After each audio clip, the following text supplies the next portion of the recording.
Okay, hello everybody. Today I'm going to be doing a video about my 2016 Yamaha R1s. The video is going to be about the modifications I've done to this bike from day one until now.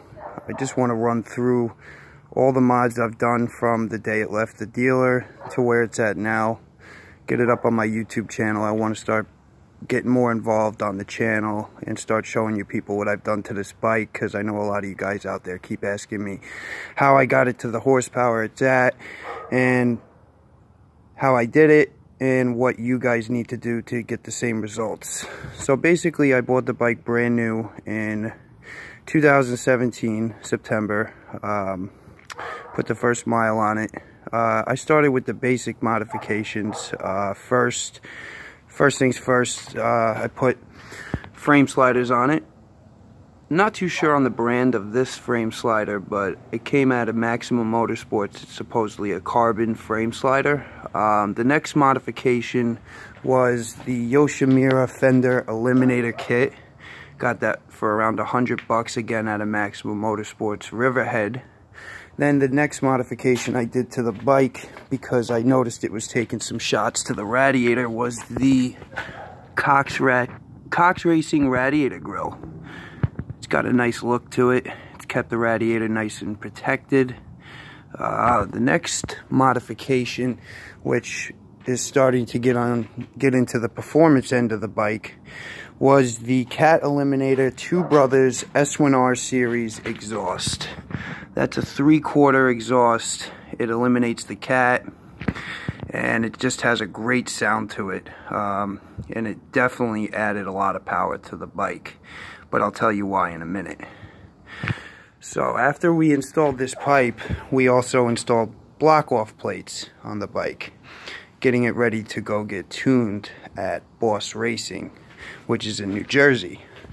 We trailered the bike to New Jersey and had the bike dyno tuned and flashed, unrestricted flash by Boss Racing. Right there, the bike was making stock with this pipe on it before the flash about 160 horsepower. When I left, it was making around 172 SAE to the wheel. Now, I've went there twice. The next modifications I did were to get a little bit deeper into the performance end. I removed the intake flapper on this bike, which is up in here. That's basically hollow. That's a known mod for these bikes to pick up a little bit of peak horsepower. The next thing I did, which you can't see it, is add a Sprint P08 air filter. Great filter. Got it for a good price, around 80-90 bucks I believe, off Amazon, and it made power. So after I did the flapper and Sprint filter, we went back to Boss Racing with a buddy of mine who has a 2016 R1, same mods, and we went back to back on the dyno. The R1S laid down 177 SAE to the wheel.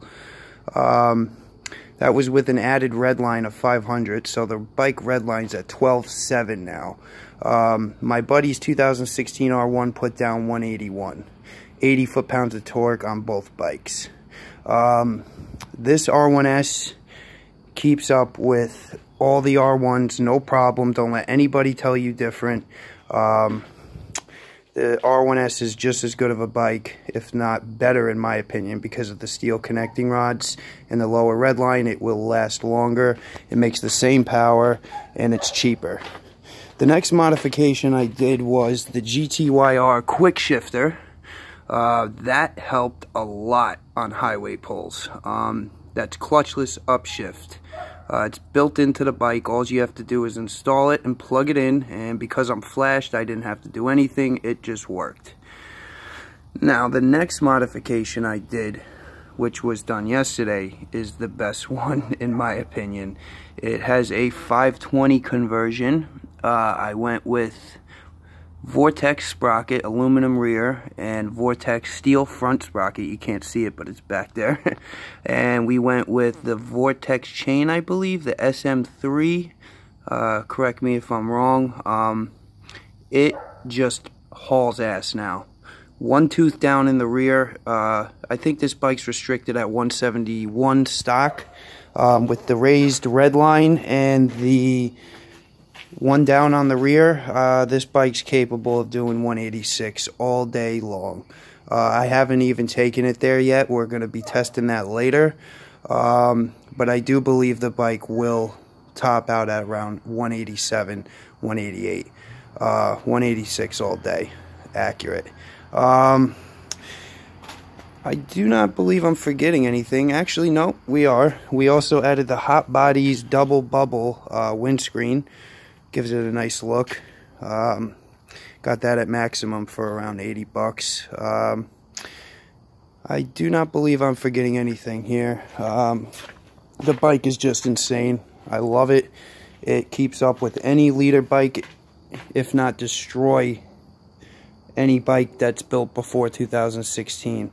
Now the ZX-10s are putting down 190 horse, the Gixxers are 190 horse, but they have no low end power. So when highway pulls, the R1s just dominates them up to about 170, and then maybe you might get past, but this bike has too much work for that to happen. If you have any questions about what I've done to this bike, feel free to ask. Oh yeah, I'm forgetting the EBC sintered pads that were added along gold with the gold chain. Just feel free to ask me. I'll answer any of your questions. I want to let you guys know how to make this bike fast. Don't let anybody fool you. It's just as fast, if not better, than the standard R1. It's got a longer shelf life on the valves. You don't need to adjust them as soon. It's just a great street bike. There's a reason why Josh Herron rides it. Yeah, so that's just my video today on some of the modifications I've done to this bike, where I'm at now. Future plans for the bike is to just maybe shave some weight off of it, get it to be a little bit lighter, just to pick up that little bit of extra speed. It's going to be one badass bike for next year, because Yamaha made no changes in 2019 for me to want to go buy another one. I'm just going to keep making this one as badass as it can be. So, again, this is my 2016 Yamaha R1s, and this is where it's at now. Any questions, feel free to ask. Thanks for watching. Bye-bye.